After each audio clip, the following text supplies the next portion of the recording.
The spin-off to the beloved series Bridgerton will hit Netflix today. Queen Charlotte, a Bridgerton story, follows the rise to prominence and power of the young Queen Charlotte and how the people around her helped and influenced her. Now, one of those who served as Charlotte's guiding light is Agatha Danbury, played by actress Arsema Thomas. I got to speak with Arsema, and she told me how she connects personally with Lady Danbury and how she prepared for this role. The moment I watched Bridgerton, even without really knowing what I was auditioning for, I had a very strong connection with Lady Danbury. There was something familiar about her. Like, I felt as though she was one of the women who was in my family, you know, a woman who has raised me. And so it was such a privilege to be able to kind of embody what a strong woman would look like 40 years before that, because I feel as though that's kind of at least where I'd want to be.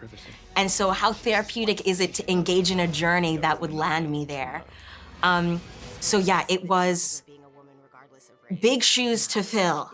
I spoke with Adjoa, who plays Lady Danbury in Bridgerton, and she was so gracious, like a mentor, in helping me understand the thought process for what she had put in, which could make me do at least the mental mathematics of, you know, okay, so let's assume that she's a little bit vulnerable, that she's a little bit soft, that she hasn't understood what her voice is like.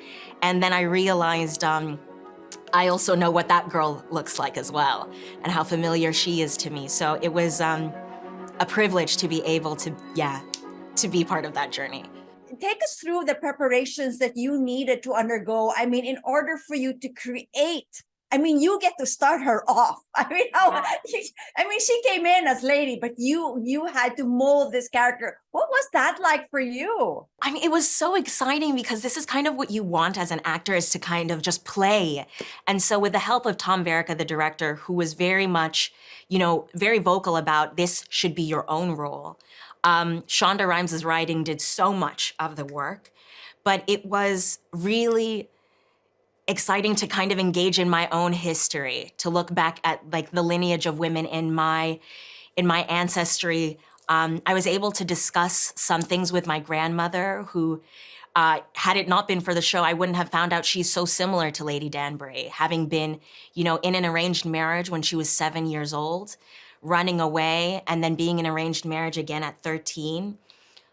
It was interesting to kind of discuss with her what that sense of duty feels like for a woman, because luckily we're released of that, you know, those same constraints now.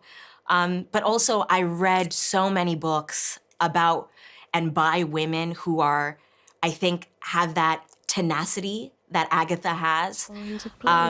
And I gave and made little gifts for Agatha over the course of filming. So I got her, you know, waist beads from Western Africa that I selected specifically for this character that I wore throughout the course of filming. Yeah, I, you know, would take like Agatha out on little dates, like as a friend. It probably seemed so ridiculous to look at from the other side, but it at least helped in understanding her as this three-dimensional character. A bit of the challenging part, I mean, was there any difficulties in terms that you needed or the challenges in portraying this role, the accent? I mean, what was that like?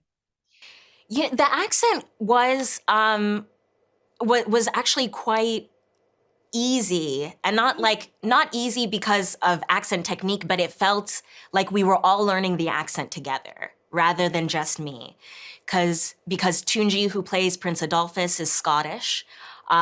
We are all needing to go into a heightened version of, you know, the London accent. So it didn't feel as though I was the only one who had to keep an eye on my voice. But I think what was difficult was, you know, trying, as hard as it is, you know, in these really regal estate homes that we were filming in, reminding myself that I am a Black person in these spaces, that a lot of the gold and jewels and the regality of these spaces are there because of the slave trade that happened in the UK, because of the work and the pain that came onto the history of people who looked like me. And so it was difficult to kind of remind myself of the historical fictional aspect while, you know, I can't help for the fact that I live in today's world. So dividing those was very, I think, difficult for me. But ultimately, an absolutely beautiful and brilliant, you know, privilege. Well, you are definitely beautiful and brilliant. We look forward to May 4 and seeing the entire episodes of Queen Charlotte. Thank you so much for spending your time with us. Oh, thank you so much. Thank you.